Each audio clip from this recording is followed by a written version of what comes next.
chapter 20, in verse number 28.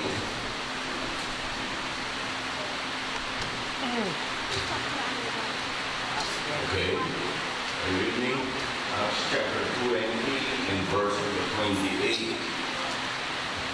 Ito po ay charge ni Apostol Pablo sa mga elders nun po sa Church of Ephesus bago po siya umalis. Ito po yung kanyang tagubilin. Sabi niya po, mga kapatid, take heed therefore unto yourselves and to all the flock over the which the Holy Ghost hath made you overseers to feed the church of God, which he hath purchased with his own blood. Okay? I like that last verse right there. Which he hath purchased with his own blood. For I know this, that after my departing shall grievous worlds enter in among you, not sparing the flock. Also of your own selves shall men arise, speaking perverse things, to draw away these disciples after them. Therefore, watch and remember that by the space of 3 years I ceased not to warn everyone night and day with tears. Now, brethren, I commend you to God and to the very word and to the word of his grace, which is able to build you up and to give you an inheritance among all them which are sanctified. Okay? Tayo po sa galing na lang. Nagilang Diyos, salamat po sa mga talata na binasa po namin. And thank you also for the testimonies that we heard tonight. And thank you for the blessings that you give to people, to your people. And also this great opportunity over the weekend study that we're here, the message from God's word.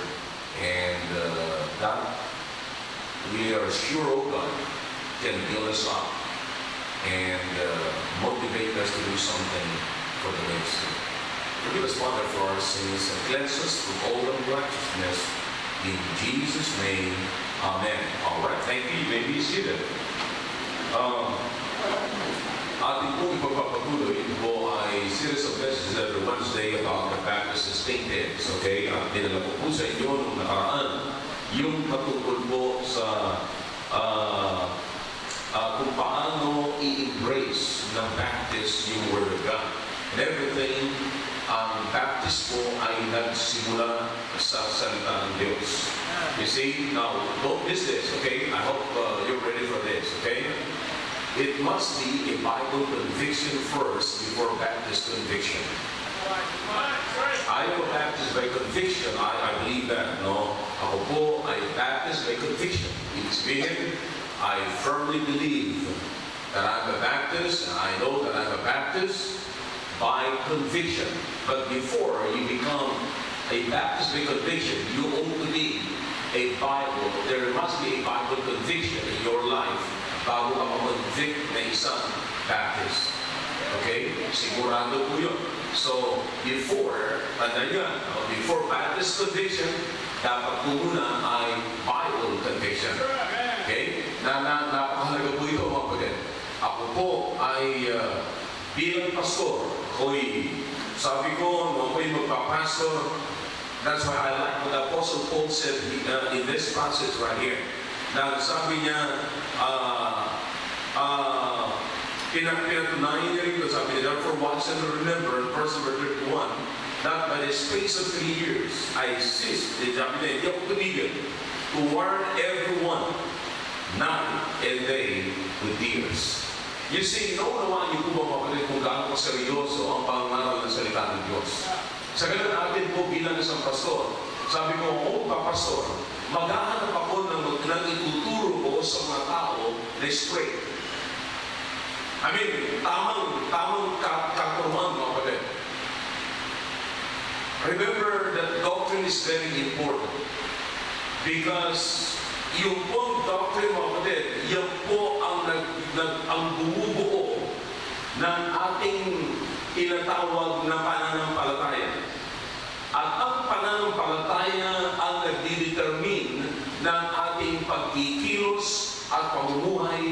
bilang isang Kristiyano. Nakuha niyo po yun?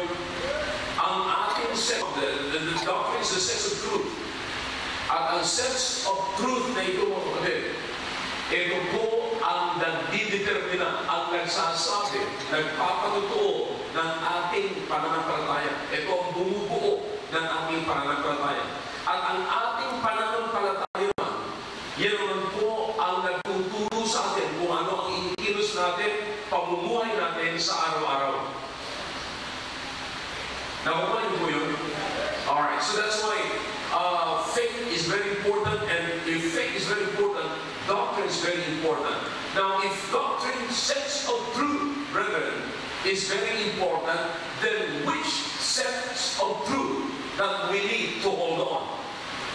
Alin po yung sense of truth na yun? Alin po yung doctrines na yun?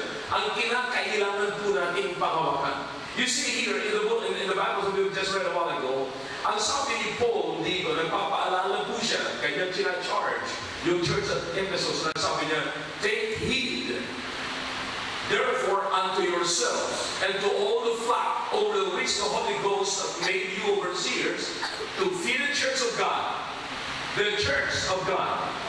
which He hath what? Purchased with His own blood. Ibig sabihin, it is the church that Jesus Christ died for. Now, it is the church that Jesus Christ died for. Which church did Jesus Christ die for? Well, Richard! Mahalaga po ito eh. Gusto mo lang. Alam nyo, there are still some people maybe sitting in this auditorium tonight. Ang pakiramdam ninyo, ang simbahan ay parehas na. Yep. You should always be wise. And use your intellect while God gave you the intellect. Dapat maging wise naman po tayo. Huwag tayo pagbugsok na para tayo. Lagi na lang ang grade 1 o lagi na lang ang taga-bundok na hindi nakakita ng eskwelahan. Kapatid, kapag tayo nasa eskwelahan, mga kapatid, kapag tayo nasa simbahan, nasa eskwelahan po tayo. Dito po tayo tinuturuan ng tamang katuruan. Now, kaya nga katanungan ko, dumating ba sa isipan po natin, that if there is a church of God right here that the Apostle Paul is referring to in the church at Ephesus. Na sabi niya ngayon na kung saan ang Panginoon ibinigay niya ang kanyang banal na dugo. Ibig sabihin namatay ang Panginoon, siya namatay, binibigay ang muling nabuhay para sa iglesia nito. Ang tanong ko, alin itong iglesia nito? Alright, that's good. I don't think that this is Church of the Cross. I'm a Protestant church. You see, lalo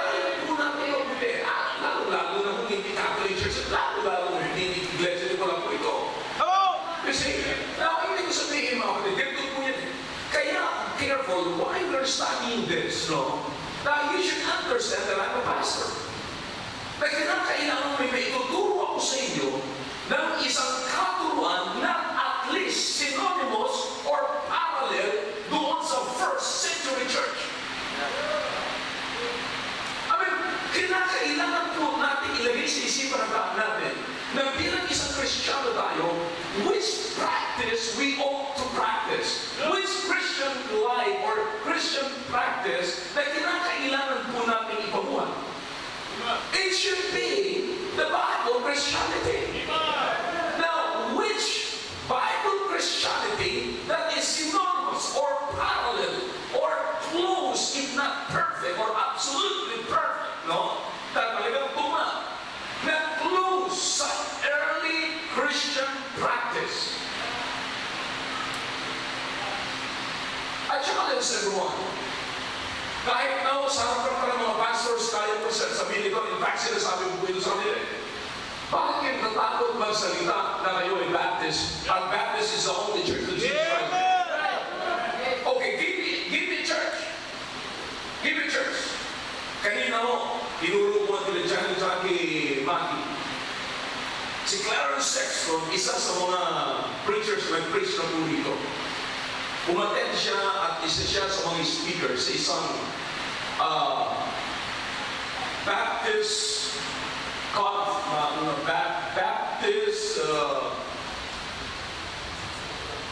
History Conference.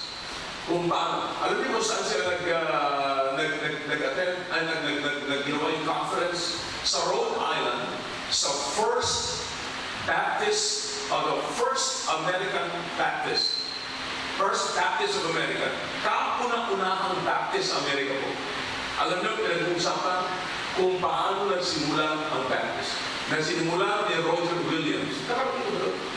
Nakarating ko doon. Pero may mga nakarating doon ito kwento. Si Julian, yeah. In fact, binigyan niya pa ako ng regalo eh. Binigyan niya pa ako ng ni Julian.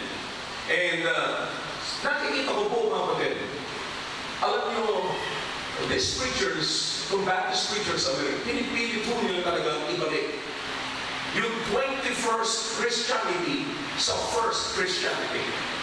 First century Christianity. Ngayon po mga kapatid, nasa 21st Christianity po tayo, pero nakakalimutan na po natin yung first century Christianity. Yep. Amen. See?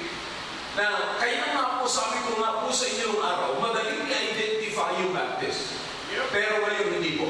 Alam niyo mga kapatid, sabi nila, ito ang nakakalungkot dito, na gusto ko kayong bigyan ng view sa gabi ko. Ano po? They're using also the King James Bible. Okay? It is very deceiving because they're also talking about salvation. Yep. But if you are not careful, kung hindi po tayo careful sa bagay nito, parang katulad po yan ng isang bala o isang arrow o bala na lang, pagkapunta ka sa target range, pag tinugot mo, boom, dire-diretso po yun. Dire-diretso po yung bala na yun. Hindi po yung liliko, mga kapatid. Na yung bala na yun, mga kapatid, ay ito yung katotohanan. Pagka pinitawan mo yung katotohanan, dire-diretso po yun. Yung arrow din po, pagka inano yung bala, no? Pag pinitawan mo, dire-diretso po yun. Pag meron kang target, kung hindi mo man ma-hit yung bullseye, at least nasa paligid na maaaring tumaas, bumaba, maaaring nag-side, maaaring nagkanan. Or, maaaring ma-hit mo yung target, or maaaring hindi mo talaga ma-hit yung target. But the target, mga kapatid, is very important. Kasi, eto, hindi nga ako ito lumiliko. Pag binitawan mo yung salita ng Diyos, hindi naliliko yan.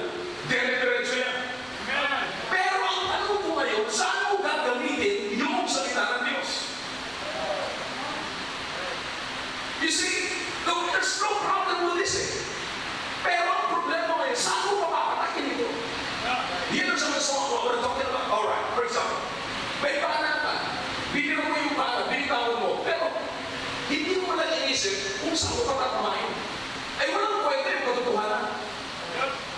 Now we understand that even the Apostle Paul, he was talking about life. He was talking the same thing about it. He was speaking to the Romans about this righteousness using in unrighteousness. See that? So, alin yung pana nila, yung pana. Pag ginamit mo yung gospel, yung kaligtasan, hindi naman patungkol sa kaligtasan, wala maliligtas. Listen to me now. Pag ginamit mo si Kristo, sige, nandiyan ka sa Luneta, preach ka ng preach dyan. Ang Panginoon is the best. Ang Panginoon ay nagpapayaman. Ang Panginoon ay nagpapagaling. Come in the healed if you're sick of cancer and you are drug addict, you come in the healed. Kapatid, si Kristo ba tama? Nagpapagaling ba si Kristo? Yes. Kaya mo magpalaya ni Kristo sa kasalanan? Yes. Oh yeah. But, first and foremost, mga kapatid, para saan si Kristo? Bakit siya napunta sa lupa? Para magpagaling ng sakit? No. See that? They are using the truth. Inilalagay nila sa hindi tamang kalagyan. Nakuha niyo mga kapatid? Kahit na gaano ka-diretso ng pana, pero ang target mo naman ay hindi talaga yung bullseye, wala rin pwede. Kahit na ho, talagang si Kristo ay namatay, inilibing at muli na buhay, totoo naman po yan. At ipinili prinits nila. Kaso pag prinits nila si Kristo, para ikaw ay yumaman. Para ikaw ay gumaling sa bukol mo na yan. Para preservation. Alright. So this is very important, brother. Naunawaan niyo ba kung ano ang tungkulin po natin bilang church? Ano ang tungkulin ng pastor para ipaabot ito sa inyo ngayon? Napakahalaga po. Kasi kahit na sabihin mo, King James ang Bible mo, mayroon din silang pangalan, Baptist, pero hindi na ho pinag-uusapan si Kristo para sa kaligtasan, useless. Now, just imagine, kapatid mo, napakaraming mga simbahang, mga Baptist church ngayon, but they cannot stand as a Baptist. Listen to me now. If they cannot stand firmly, solidly, in the solid ground of Baptists, how can they practice the Baptist practice? Yep. Yep. Paano nila may pa-practice yung modesty, decency, at yung kaayusan patungkol sa taong Christianity kung hindi nila makita ang totoong pinagmumulan at isang church na kung saan ang Panginoon ay namatay. Listen to me now. Isa lamang kung simbahan na sinabi ng Panginoon that even the gates of hell shall not prevail against it. That's power.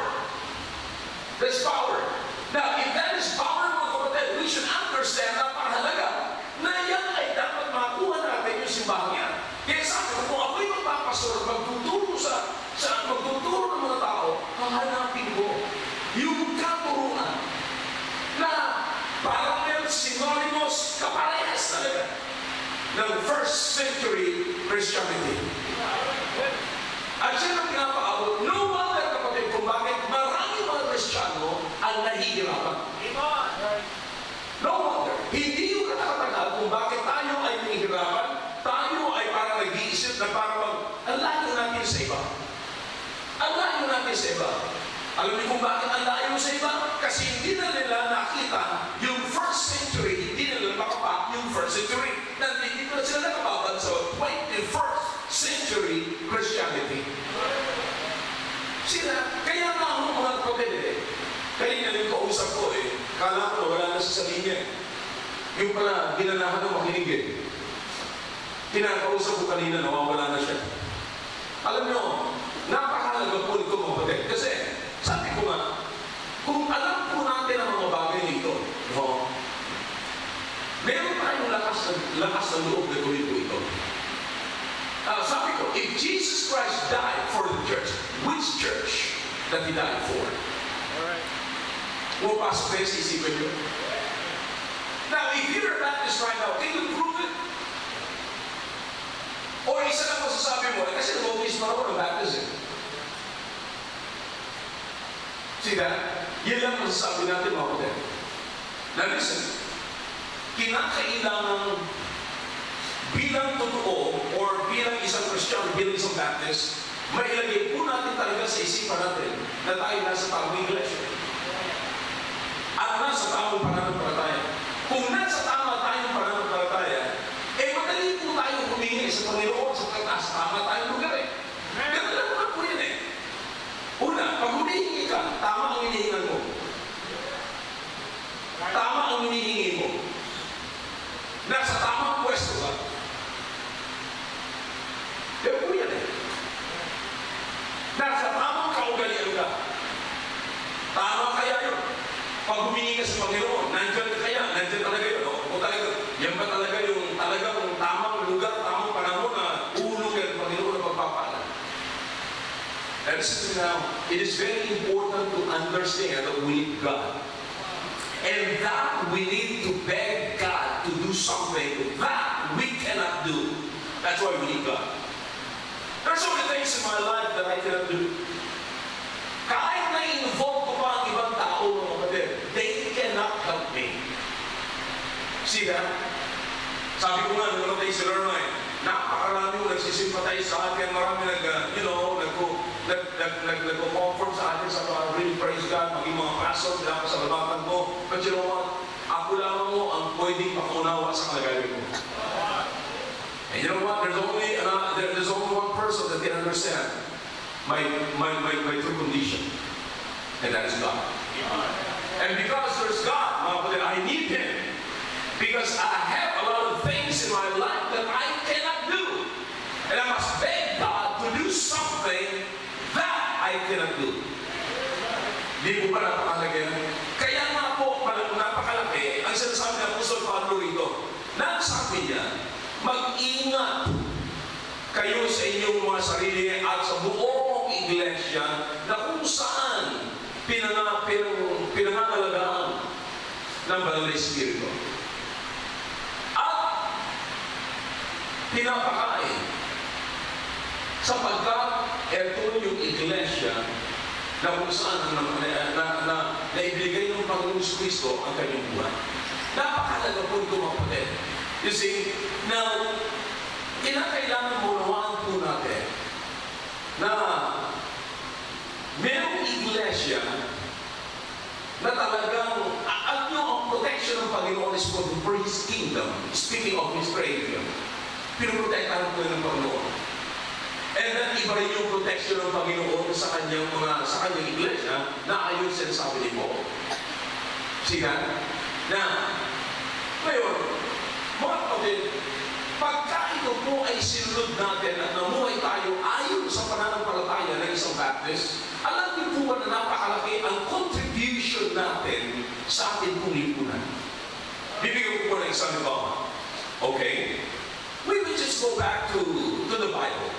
Babalik lamang po tayo sa Biblia. Now, kung tayo po ay Baptist kapatid, kinakailangan tayo ay Bible.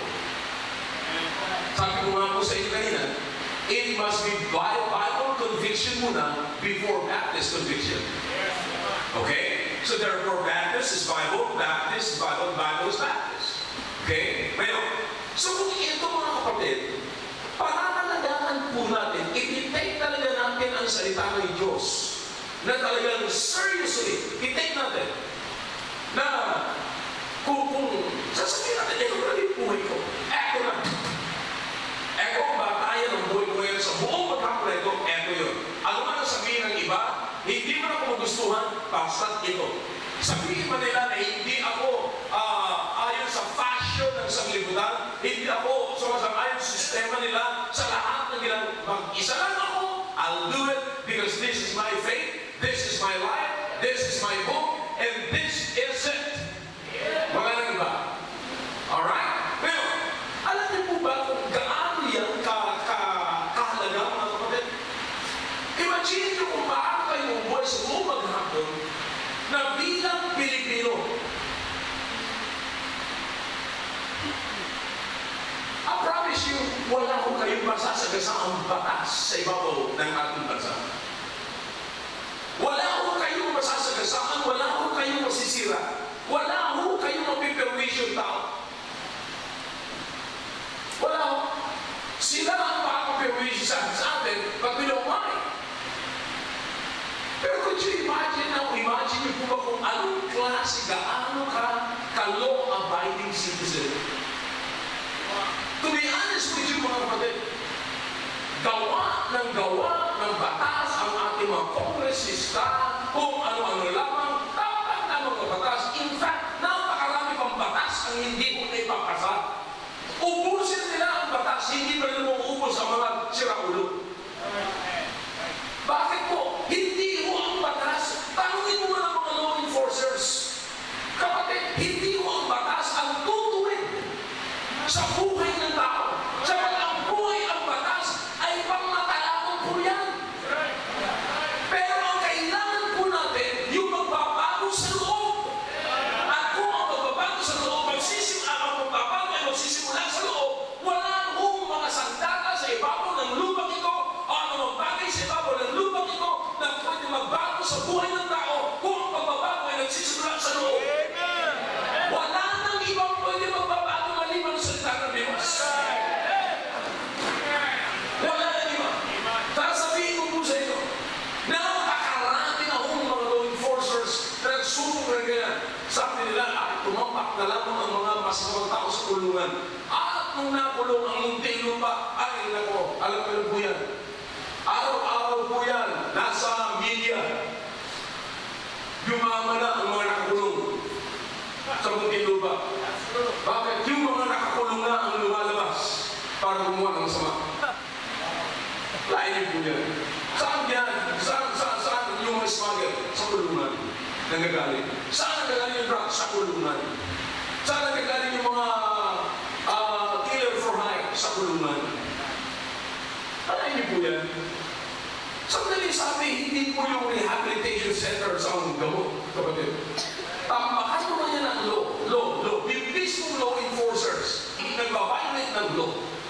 Pero mga kapatid, pag nakakita po sila ng isang law enforcer at mamamaya na binago ng Diyos sa loob, hindi na po sabi ni Paul, hindi na kinakailangan ng batas. Hindi ang kailangan lamang po nila ay pagmamahal ng Diyos. Sila, kailangan po natin mga kapatid ang Diyos. Kinakailangan makiusap tayo sa Diyos. We must beg God to do what the law cannot do. There is a way, brethren, na hindi na ang tao po ay pwedeng tumino na kahit hindi na po mag-involve ang law. Kahit hindi na mag-involve ang batas, ang tao po ay pwedeng magbago. Yan po isang pamamagitan ng salita ng Diyos. Kaya ang sinasabi ko po sa inyo ngayon, ang i-emphasize ko po sa inyo ngayon mga kapatid, ay yung salita ng Diyos kung paano ang Baptist nanangan po rito. Kaya nga ho, maging noong pa man, yung mga forefathers po natin ay nagpaglaban. Kasi noong araw, ano ang pagsansala ng batas ng bansa? Kaya bakit nakukulong? Noong araw, bakit nakukulong yung mga mangangaral? Kasi po, wala pa hong tinatawag na separation of church and state. Sino po ang nakipaglaban po dyan? Baptist. Ibig sabihin, hindi kinakailangan na pakialaman ng Estado ang religious matter. Sapagkat there's a separation of church and state. Pero wala ang separation of God and the state. God is always the boss. God is always the power, the authority of any nation. Siya po lagi ang may kapangyarihan. Ngayon, nasasakla po dyan mga kapatid, yung tinatawag nating freedom of religion, na ayon po doon sa freedom of religion, ang ibig sabihin po yan ay hindi po yan freedom kung mamimili ka kung sino ang gusto mong sambahin. Hindi po tama yun. Tandaan po natin, ang nagtotoong pinanggalingan po niyan, ang author po niyan ay Baptist. At ang author po niyan, upang tayo po ay may kalayaan. May kalayaan na mangaral, may kalayaan na exercise natin ang ating pananampalataya. And the way we exercise our faith is to preach the gospel. The way to exercise our faith is to preach Jesus. The way to exercise our faith is to win souls. Pass out tribes. Noong araw ay nag-hold po ng mga revivals, nag-hold po ng mga evangelistic meetings. Ganun po yan. Ang ibig kasi noong araw, para hindi ka galawin ng gobyerno, kailangan mapatunayan mo na legal ka. Now, noong araw, dumating na sa punto na lumabas po ito, hindi na ho kinakailangan humingi pa ng permit ang mga Baptist sa pagkat naabot ko po yan dito sa Pilipinas na bago magkaroon ng evangelistic meeting sa probinsya, hihingi ka pa ng barangay captain clearance. Abay, hanggang sa dumating na nag-usap-usap na ho yung mga Baptist noong araw, hindi po meron tayong kalayaan dito sa pangangaral. May freedom of religion tayo. You see, alam naman po natin mga kapatid ng Pilipinas ay Catholic control. Well, may papasalamat ako sa Panginoon sa isang punto na ngayon ay may magandang pinaplano bagong administrasyon. Sana po matuloy. But anyways, ang ibig kong sabihin mga kapatid, inaabot ko po yung araw eh. Ngayon, nung lumabas po itong freedom of religion, hindi po ito freedom to choose God. No? There's only one God. Ang kailangan lamang ay mangaral ka sa mga tao na meron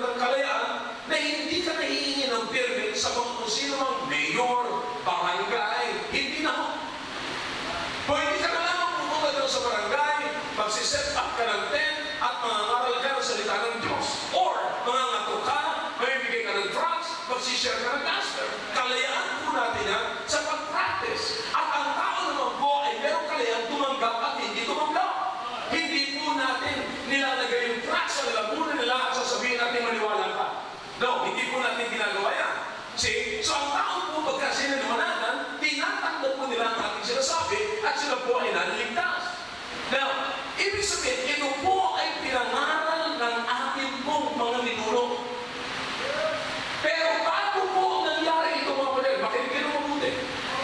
Baptist ang nakipaglaban at bago nangyari ito, marami hong dugo ang dumanang.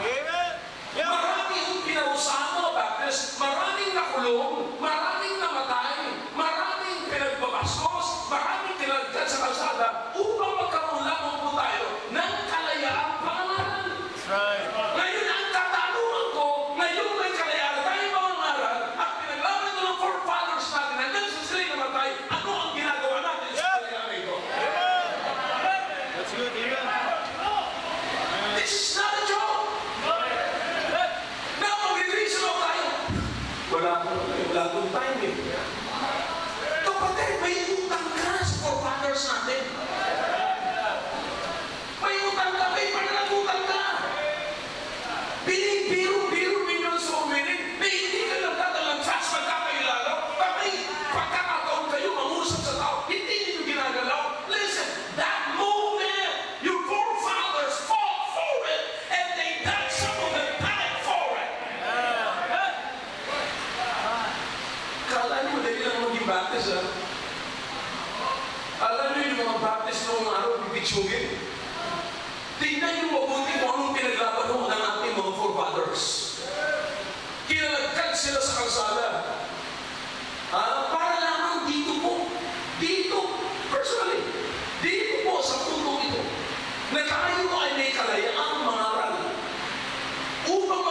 Upang tatayo tayo dyan, may bibli tayo ng Biblia, maglalagad tayo sa kalsada, wala akong kakalagkad na sa atin ngayon. Pero ang tanong ko, nagbibitbit ka ba ng bago? Nagdadala ka ba ng drugs? Kapatid, malaki yung pagkakautang natin. Ngayon, tatanungin ko kayo ngayon, baptist ko kayo?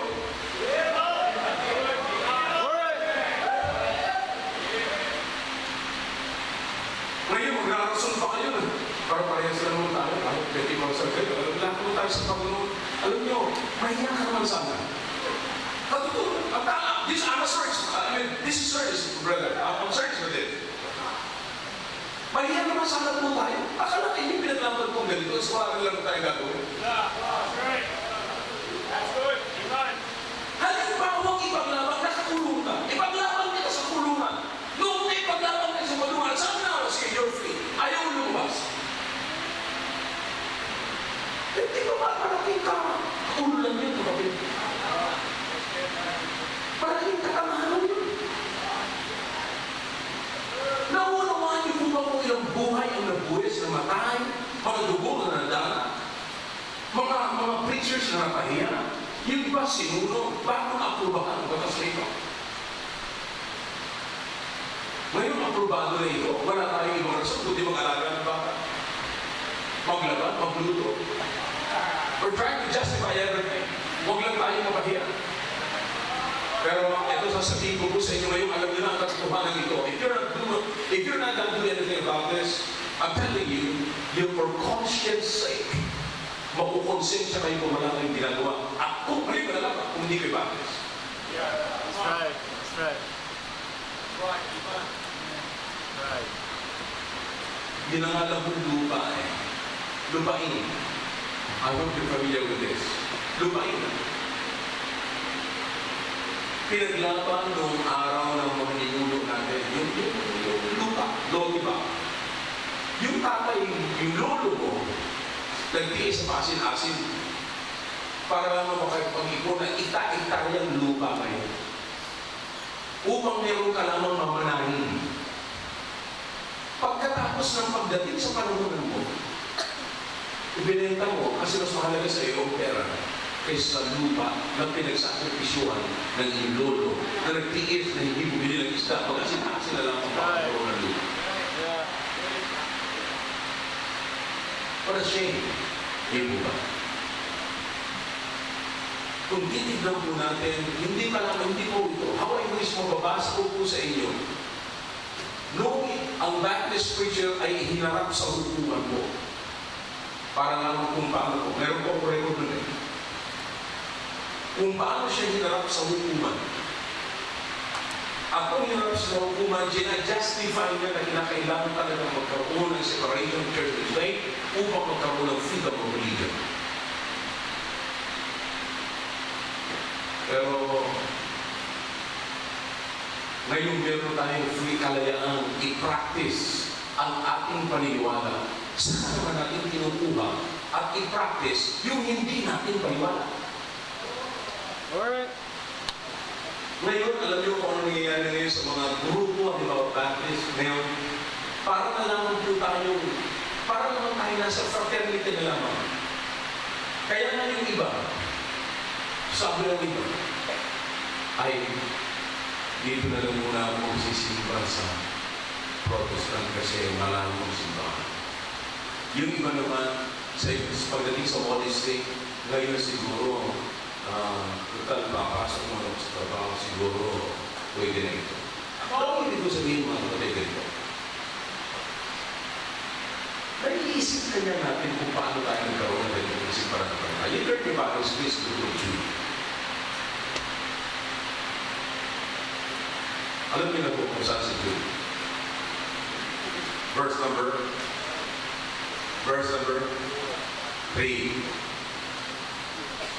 Tingnan po. Beloved, when I gave all what? Diligence to write unto you of the what? Common salvation. Alright? It was needful for me to write unto you and exhort you that ye should what? Earnestly contend for the faith which was once delivered unto the saints. You see that? The faith that once delivered sa ating, sa saints. Anong gagawin po natin doon? Contend. Now listen, hindi po ito sinulat sa kapanahunan natin. We must understand. Heads up.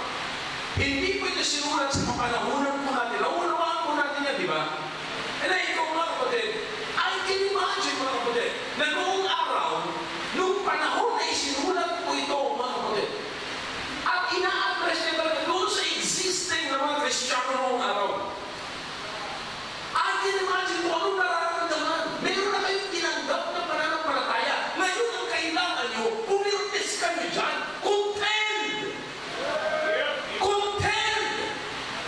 Ngayon, dalhin nyo po ito ngayon doon sa Hebrews 11, makikita nyo yung mga Kristiyano na contend! And no wonder, until now, meron tama tayo natatanggap na katuruan, hindi mo practice ang katuruan na mula sa salita ng Diyos sapagkat meron mga tao na contend. Niyakap at pinagpatuloy ko ang katuruan ito that was once delivered to the saints before. Now you are saved. This generation, what are you going to do with this truth that was once delivered to the saints before? Ngayon tinanggap ko na. Ano ang gagawin ko natin ngayon? Kapatid, this is our generation. Ito na po yun. This is our true Baptist generation. Sana isipin po natin. To be honest with you, I'm not trying to boost anybody here or sabi nga sa colloquial na parang hindi ko po tinataas sa sarili kong bangko. Pero kung kayo po ay galing sa ibang mga simbahan, alam niyo yung sinasabi ko. Hindi nyo na naririnig ang mga bagay dito.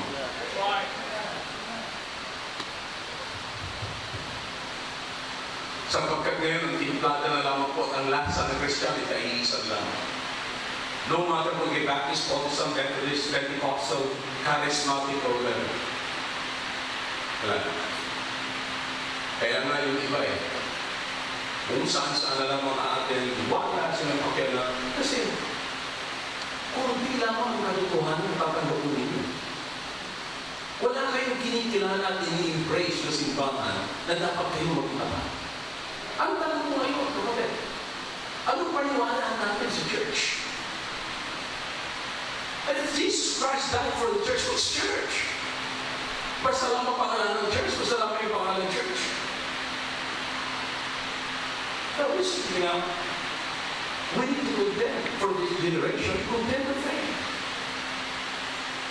Ang namin i-imagine mo mga kapatid noong ang mga forefathers natin ay nakikipaglaban sa batas na ito.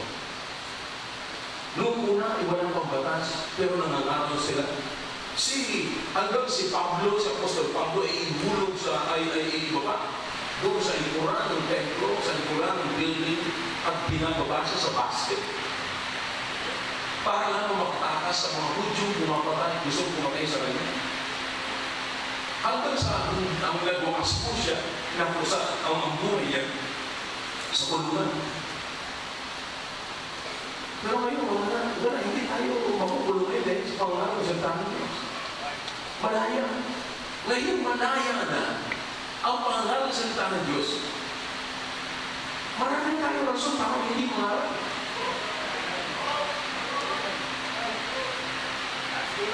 Sana nakikinig po kayo ngayon.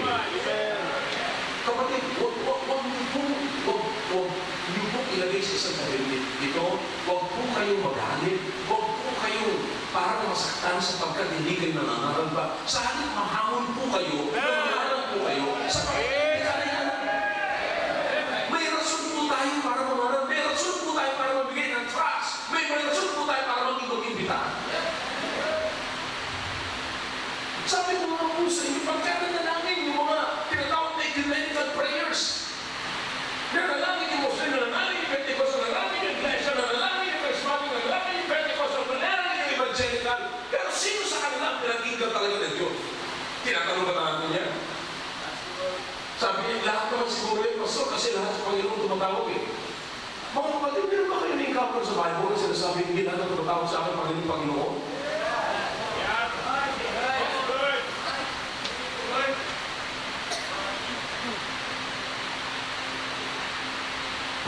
The fact of the pattern of prayer is, Our Father who art in heaven. The very word, Our Father, is very possessive. Ibig sabihin, sino tumatawag na ama ko? Ay, yung anak. Ang tanong ko, paano naging anak? Right. That's good. Right. Sino ang may karapatan tawagin isang anak? Yaong nagsisi ng kasalanan tumanggap sa Panginoon Kristo bilang sarili ng Panginoon. Pero hanggang ngayon, hindi pa natin kayang irason sa iba. Kasi natatakot tayo baka magalit sila, baka magtampo sila, baka mapahiya ako. Maybe, wala kang dugo Baptist. Kapatid, pinaglaban ito ng mga forefathers natin. Salamat sa Panginoon, nanalo sila. Alam niyo mga kapatid, nung pinaglalaban ang same-sex marriage sa Amerika, at nagtagumpay sila. Alam mo, buong Amerika nagsisindi ng mga firecrackers. Lahat ng estado, grabe, nagbubunyi sila. Ipinapakita nila na, nanalo kami! Ngayon, pwede silang maglakad sa kalsada at ipapakita na nila na sila talaga ay mag-asawa parehas lalaki. Sasabihin nyo, yaks! Pinaglaban din ang forefathers natin yung ating karapatang mangaral, kapatid. Pero hindi tayo makapunta sa kalsada para mangaral ng salita ng Diyos. Masasabi mo rin kaya, yaks!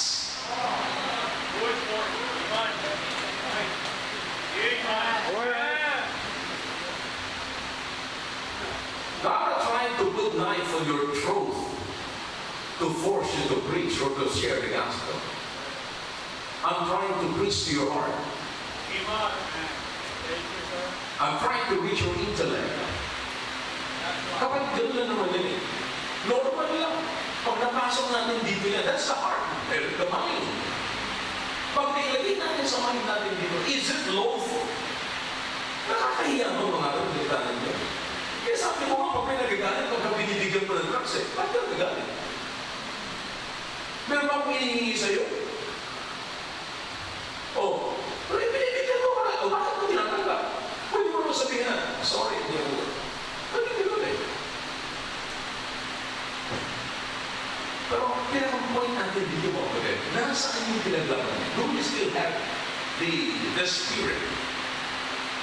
Noong pinaglaban ang ating mga forefathers, hindi ba yung mga law enforcers sa papasalamat kaya sila? Na sa pagkakapatunayan nila, na walang batas. Sabihin mo lang na, akalain nyo, sabi ko nga yung na-encounter ko akalain mo, may sarili siyang batas. Sa pagkakalam niyang delikado siya, hindi siya may batas. Sila? Pero kapag ang pagbabago nagsimula sa puso, hindi na kailangan batas-batas ng tao. Alam nyo, sinasabi po natin, this book right here, the law of God is the highest law of the land. Bakit? Hindi mo na kinakailangan ng baril dito, hindi mo na kinakailangan ng ano pa mga sa dati para baguhin ang buhay ng tao. Hindi na. Sapagkat kapag ang Panginoon ay nag-usap sa puso at buhay ng tao, magtiyo ang pagbabago sa buhay ng tao. My bad question is this. Sabi ni John, sabi ni Jude, you should earnestly contend for the faith. Kapatid, ito na yun. Inarasyon natin. Tapos na yung panahon nila. Sabi ko nga sa inyo, napakagandang isipin na nung sinusulat yan, earnestly contend. Talaga nag-contend po sila. Talaga sinunod po nila. Kaya nga po nakarating sa atin ang tamang pananampalataya, which was once delivered mula po sa kanila. At ipinasa ng content sila, nakita po natin, nakarating po sa atin.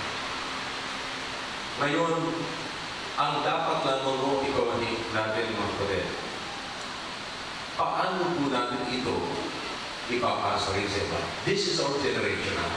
Ito na yun. Panahon na natin ito ngayon kapatid. Ano po hinihintay natin? Ilang bagyo at ilang mga catastrophes pa ang kinakailangan umuga sa ating ilang lindol, ilang baha, ilang kidlat ang ginawang tumama sa bahay mo para kakumilos at sasabihin mo, pinakausap na siguro ako ng Panginoon. Bakit? Bakit ito ngayon? Hindi ko pinakausap ng Panginoon ngayon. Kung kailangan mo ba ang salita ng Diyos sa bahay ng kidlat? Kinakailangan mo ba sa bahay ng lindol ito? Kinakailangan mo ba sa bahay nito na kawalan ng pera? O bukol sa tiyan? O bukol sa liig? Saan katutak ng bigsa? Para tayo kumilos? No way. Kapatid, panahunin natin ito. Are you Baptist tonight? Can you say, nagtatanong mo ba, am I really a Baptist? Totoo ba talaga ako yung Baptist? Alam mo na ako talaga, to be Baptist. Marami examination ko sa sarili ko para patunayan ko sa sarili ko na ako yung Baptist. I have the Baptist book. Halimbawa nagsusolo ako, am I really a Baptist? Nag-iisip ko ba yung pinaglaban ng mga Baptist? Am I? Ako ba ay nandoon sa track na kanilang ipinaglaban noong araw? Eh sabi ko nga po sa inyo, nandoon yung katotohanan, pero balik na mo yung goal mo. Ano ang pinaglaban ng Baptist na ngayon ay ini-enjoy ko at dapat kong ipagpatuloy? Dapat ko ba tayo mag-reason out mga kapatid? Dapat ko ba natin i-excuse ang sarili natin? I cannot involve. Listen, this is your time. When you excuse yourself, when you say, no, I'm sorry, I'm busy,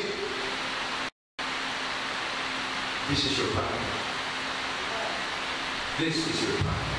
Sana mo malawanan po natin na sa panahon na ito, wala na po ibang panahon para sa atin.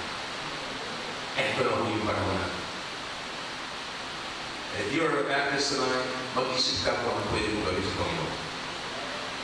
Mag-isip ka lang, unang patunayan mo muna sa sarili mo na ikay Baptist. Or meron ka bang karapatan, it doesn't matter to me whether I'm a Baptist or not.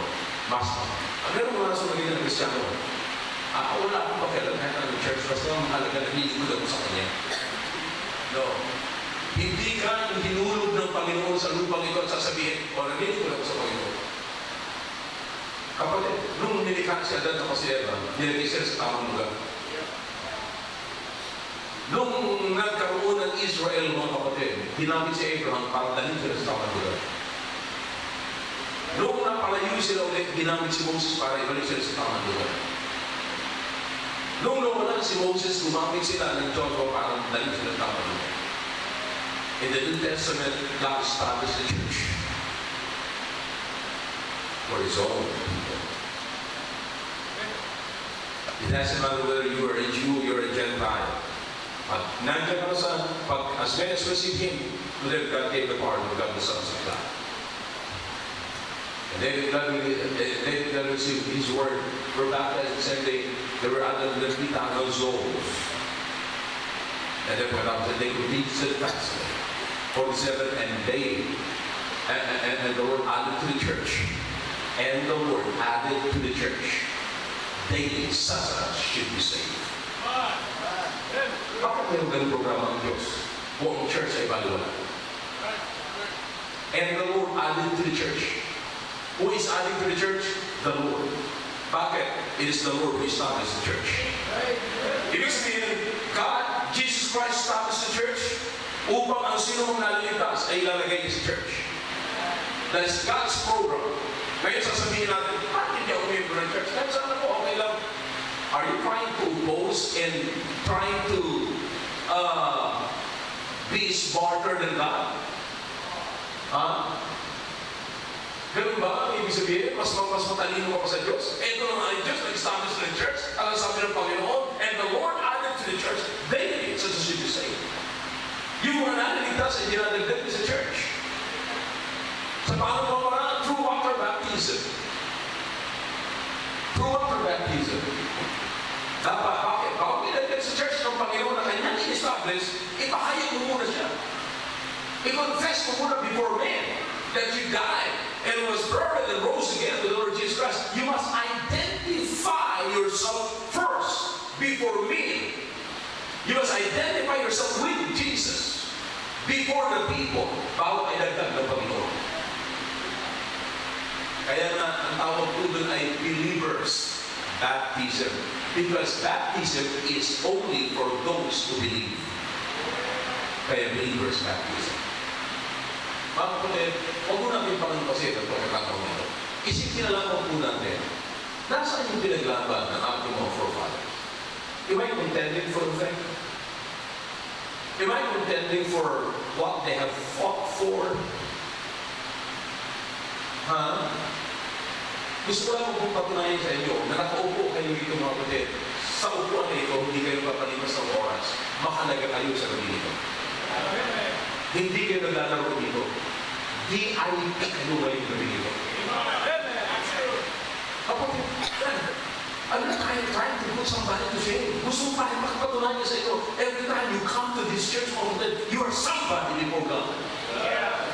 It doesn't matter kung ano kalagayan natin sa iba ng lupang ito, may pinag-aralan tayo, wala, may pera tayo, wala, mga kapatid. Ang mahalaga rito, yung condition natin sa harapan ng Diyos. Sino tayo sa harapan ng Diyos? Malayan nyo ang Panginoon sabi sa Acts chapter 20, verse number 28. Purchase by His own blood. Pangalawa, nagdalak ang dugo ng mga forefathers para sa aking kalayanan. Nakaupo kang yun dyan, mga kapatid, na hindi ordinary. Bago ka nakaupo dyan, di ba? Pumunta ka rito ngayon, maliwanag na nakalagay, nakalagay pa doon sa sakyan ko namin, Christian Bible Baptist Church. May mga taong nakasakay patungo ng simbahan. Ibig sabihin, hindi ka nagtatago. Nakaupo ka ngayon dito, malaya, nakakasigaw pa tayo. Open ang ating simbahan. Malaya natin pinapractice ang Wednesday night service. Kaya nakaupo ka ngayon sa isang upuan na pinaglaban ng ating mga forefathers. I don't know if you understand what I'm talking about tonight. But I'm telling you, brother, nakaupo ka sa hindi ordinaryo upuan. You are no ordinary person tonight. Somebody died for you. Somebody shed blood for you. Somebody paid for your liberty. Sana mo, italin po natin ito sa isipan natin. Hindi mo tayo naglalaro dito. Nakaupo ako sa isang upuan ng isang bayani. At ipaglaban sa kalayaan ng freedom of religion. Salamat sa Panginoon. Bagamat, hindi personal ang mga Baptist ngayon, sabi ko nga, may freedom of religion pero walang freedom of Christianity. Kaya, sabi ba sa pero ang totoo po niyan mga kapatid, magpasalamat na lang tayo na nandito tayo sa simbahan ngayon. Nakaupo tayo sa isang upuan na malaya sapagkat mayroong nagpalaya. Tayo, malaya tayo, pinalaya tayo ni Kristo. Yung ating pananampalataya sa iba po ng lupa ito ay pinalaya ng ating mga ninuno. Sana po inaunawaan po natin sa gawin. Thank God that we're Baptists. When I say I'm proud that I'm a Baptist, I am just thankful to God that I am. I'm just thankful to God that I am. Yung iba, akala nila, sabi ni grabe naman ito, makapagsalita. Oh yeah, kasi hindi mo naiintindihan kung saan grupo ang kagawin. If you're a Catholic, if you're a Iglesian, alam mo nasa fraternity lang kayo, walang nagpakudyan. Walang forefathers na namatay para sa kanila. Yeah, politiko, marami na namatay para sa kanila. Kaya nang mapapansin mo ulit, sa larangan ng Baptist, sa pagkakang Baptist na nag-promote ng separation of church and state, wala mong politician na nakikialam sa kaugalian ng Baptist. Kaya mapapansin nyo, dito sa ating simbahan, wala po tayo doon. Wala po tayo doon. Lahat dito ay pinagpaguran ng mga naniniwala sa Panginoong Kristo. Salamat sa Panginoon na nasa tama tayong pananampalataya. Sana po, huwag po natin kakalimutan. Every time, pag-uwi po natin, anong gagawin ko? May pinaglaban ng forefathers para sa akin. Aking mga ninuno, may pinaglaban para sa akin. Ano yun? Yung kalayaang magbigay ng tracts, yung may kalayaang mag-share. May pagkakautang ko sa kanya. Bigyan niya ko ng kalayaang gawin yun, pero hindi ko ginagawa, nakakahiya. Bakit? I hope you're with me tonight. Amen? Shall we all stand? Father, thank you for your words, O Lord. Now, ang pinulungan ko ito, alam niyo po ang aking intention, O Diyos. Napakalaki po na aming pagkakautang sa mga forefathers. Pinalaya niya po kami, Panginoon, sa pagkasaklaw ng gobyerno.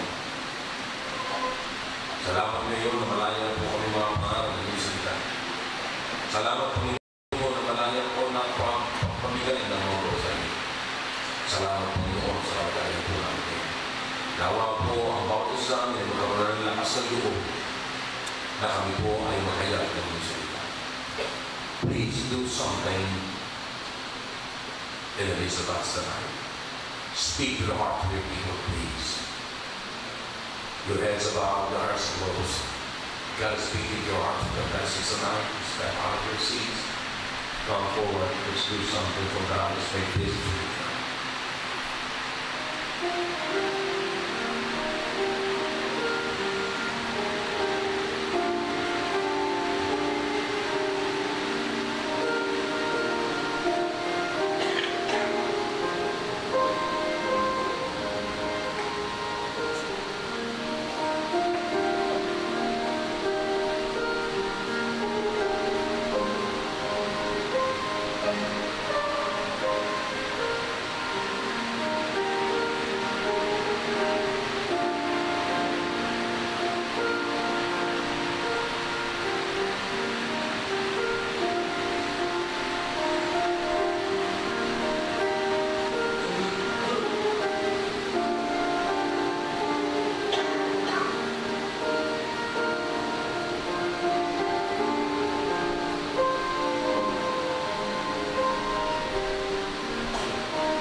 Diyos, salamat po sa iwan niyo po sa aming kalagitnaan. Salamat po sa mga tinutulad na naman po sa inyo. Pagpalaan niyo po ang bawat isa, patuloy kayo mangusap, patuloy kayo manguna o Diyos. Hindi po namin personally po bilang pastor, hindi ko po pinakailangan.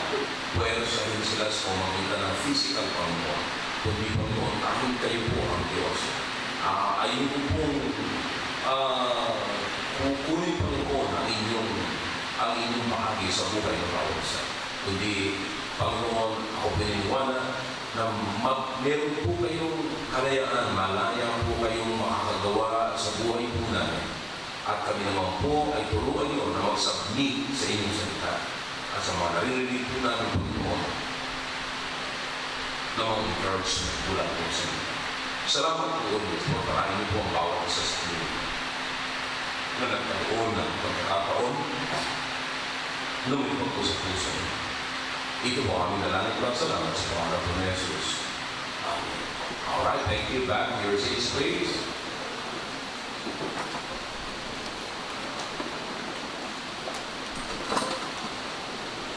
Alright, if you learned something tonight, amen? Alright, the answers will come and then we're off tonight.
Once again, I'd like to encourage you to give your tithes and offering and also our commitment to God.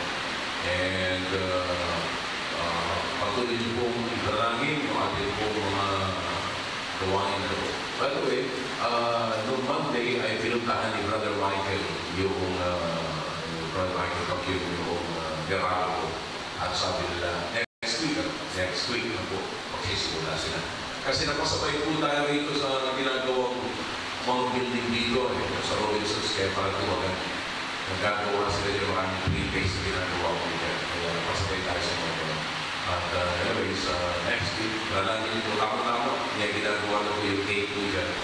At alam niyo po yung gate niya, puro pintuan po yan. Pati yung side dito, pintuan pa rin po yan. Kasi alam niyo pagka malaking building, kailangan po ng maraming pintuan. So, at least, kukumpleto na po tayo. We work out po natin yung taas, no? Kasi hindi po fully tapos yung taas, susunod na naman dito yung mga upuan. Kasi yung mga upuan natin ay papagulit pa rin po marami po. Kasi ang plano ko po dito, wala na po mga stock chairs dito. Lalagyan na po natin lahat yung po sa Dealer Church. No? Kaya patuloy ko pong panalangin na ang Panginoon ay patuloy na mag-provide ang pangailangan po natin. Okay? Alright. Tayo yung pasalamat sa halaga na maiikot po natin sa gabi ito. Panginoon Diyos, maraming salamat po Panginoon sa gabi ito. Kami po muli Panginoon ay pinipalad po at nakapakulit po kami ulit po Diyos ang katotohanan ng nasa salita. Salamat po Panginoon sa nasahan namin narinig. Hindi po sa pagkakas sa aming mga pastor, pero hindi po sa pagkakas, hindi po sa itong gawain. Salamat po Ama sa kalayaan, ibigay po sa amin, ibahagi ng salita, at kayo pong buhay Panginoon, ang pananampalataya Panginoon, na amin pong natanggap ang isang panghilang tuloy sa salita o Diyos. Kailangan po mga Panginoon, patuloy na yung ma-enjoy ang kalayaan, ibigay po sa amin sa panghilang po ng mga amin po mga forefathers na buwis ng buhay o Diyos. At binibig po Panginoon, salamat sa pagkamatang ito, kami po ay lalako sa pagbibigay ng aming pong mga po at alam po okay ito. Hindi po po Diyos, na ang may ipon sa ating Panginoon, ito po ay magamit Panginoon patuloy sa inyong gawain dito sa iglesia sa Port Napaso.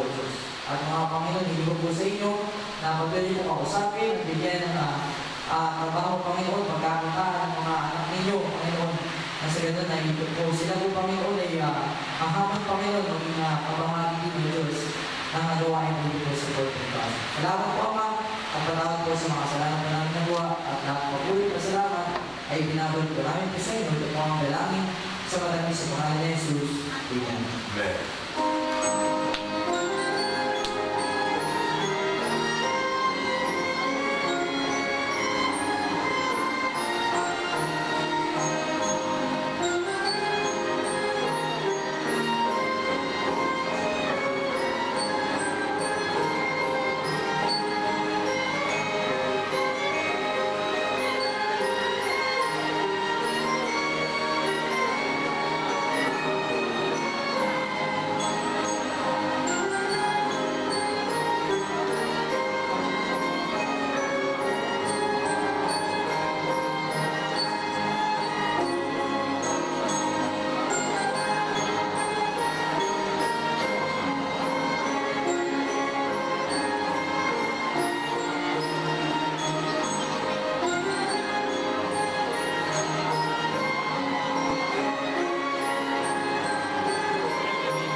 Bisita po namin, ayaw po namin na ulis kayo rito na wala po kami dinatakan sa inyo. Kaya baka kayo po yung mga first time, tayo ulit. Sige po. Yung mga first time, ngayon lang kayo nakarating, pakita yun. Okay, okay. Yan po naman. Yes. Sir Mike. Sir po.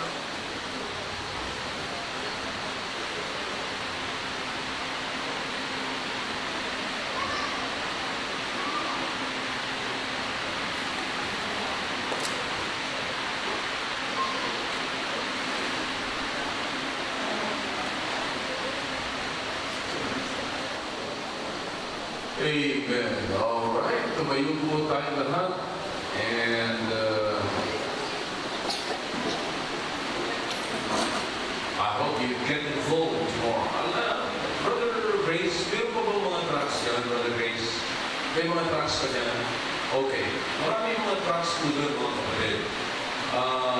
Ugaliin niyo po na mamigan. No? Wala naman, I don't know. Sabihin niyo po sa akin, listen, everybody, quit moving, because I'm serious about this. Kasi, inahanap ko po yung angulo ko tayo, paano po talaga kayo tutulungan. No?